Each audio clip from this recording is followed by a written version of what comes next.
Ramen جو کہ واصف کو فرد سے جدا کر کے اپنا بنانا چاہتی ہے۔ رامین سے یہ بات ہرگز برداشت نہیں ہوتی کہ واصف فرد کے ساتھ زیادہ سے زیادہ ٹائم سپینڈ کرے، اس لیے وہ کوئی نہ کوئی بہانہ بنا کر واصف کو اپنے پاس روکنے کی پوری کوششیں کرتی ہے۔ ڈرامے کی نیکسٹ ایپیسوڈ میں آپ لوگ دیکھیں گے کہ ولید اور سمن کی شادی کی تیاریاں شروع ہو چکی ہیں۔ انہی تیاریوں کے دوران میں عذرا سب کے سامنے کہتی ہے کہ میں تو کہتی ہوں کہ ہم لوگ مہندی کے دن ہی نکاح کر کے سمن کو رخصت کر کے اپنے ساتھ یہاں لے آتے ہیں۔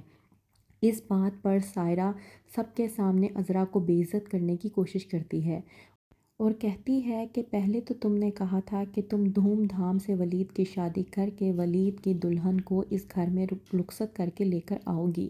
اس بات پر جمال اپنی بیوی عذرا کا ساتھ دیتے ہوئے کہتا ہے کہ دھوم دھام سے شادی کرنے کا مقصد یہ ہرگز نہیں ہے کہ دنیا جہان کی رسمیں ادا کی جائیں۔ عذرا نے جو کہا ہے وہ بالکل ٹھیک کہا ہے اور میں عذرا کی بات سے سہمت ہوں۔ سمن جو کہ اپنی بارات کا جوڑا اسما کی بوتیک پر ہی بنوانے کے لیے جاتی ہے، لیکن وہ چاہتی ہے کہ وہ ریڈ کلر کا ڈریس نہ پہنے، اس لیے وہ اپنی خواہش ظاہر کرتی ہے سائرہ کے سامنے اور کہتی ہے کہ میں چاہتی ہوں کہ کنونشنل کلر نہ ہو، جس کی بنا پر سائرہ سمن کو ذلیل کرنے کی کوشش کرتی ہے اور کہتی ہے کہ تم کیا چاہتی ہو کہ تم دلہن نہ لگو، اس طرح تو تمہارے سسرال والوں کی بے عزتی ہوگی۔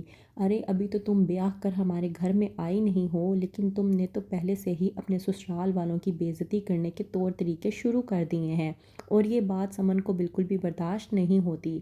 وہ سوچتی ہے کہ میں نے آخرکار ایسا بھی کیا کہہ دیا کہ جس کی وجہ سے سائرہ نے مجھے اتنی باتیں سنا دیں۔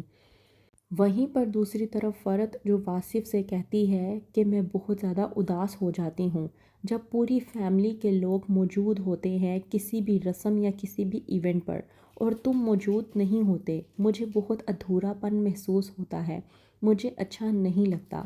فرد کی یہ بات سننے کے بعد واصف بہت زیادہ شرمندگی میں آ جاتا ہے اور کہتا ہے فرد سے کہ تم بے فکر ہو جاؤ، میں آئندہ کے بعد پورا دھیان رکھوں گا، میں آئندہ تمہیں کبھی کسی بھی ایونٹ یا کسی بھی موقع پر اکیلا پن محسوس نہیں ہونے دوں گا۔ ابھی اتنی بات ہوتی ہی ہے کہ فرد بلواتی ہے واصف کو اپنے کسی کام سے اور واصف جو کہ شوہر کی ذمہ داری پوری کرنے کے لیے چلا جاتا ہے اپنی بیوی کے پاس۔ پیچھے سے رامین جب آتی ہے واصف کے آفس میں تو جب واصف کو آفس میں نہیں دیکھتی تو بہت زیادہ غصے میں آ جاتی ہے۔ واصف کو آفس میں نہ پا کر رامین کر دیتی ہے واصف کو کال اور واصف اس وقت فرد کے ساتھ موجود ہوتا ہے۔ واصف جو کہ کال کو اسپیکر پہ لگا دیتا ہے تاکہ فرد کے دل میں رامین اور واصف کو لے کر کوئی بھی بدگمانی پیدا نہ ہو۔ وہ چاہتا ہے کہ میں فرد کے سامنے لاؤڈ اسپیکر پر بات کروں تاکہ فرد کو اطمینان رہے کہ میں اسے دھوکہ نہیں دے رہا۔ کرتا ہے واصف رامین کے ساتھ بات اور رامین جب پوچھتی ہے کہ تم کہاں ہو تو وہ جواب دیتا ہے کہ میں فرد کو پک کرنے کے لیے آیا تھا۔ اس بات پر رامین واصف کو الٹا جواب دیتے ہوئے کہتی ہے کہ تم فرد کے شوہر تو نہیں ہو۔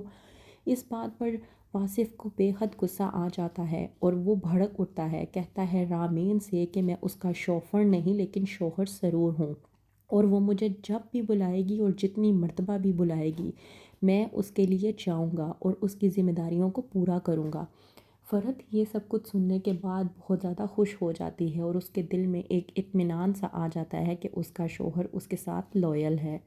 تو کیا کرے گی رامین؟ اب کس طرح سے واصف کو فرد سے جدا کرے گی؟ کیا ہوگا آگے؟ مزید جاننے کے لیے دیکھتے رہیے ڈرامہ سیریل بیبی باجی کی بہوئیں۔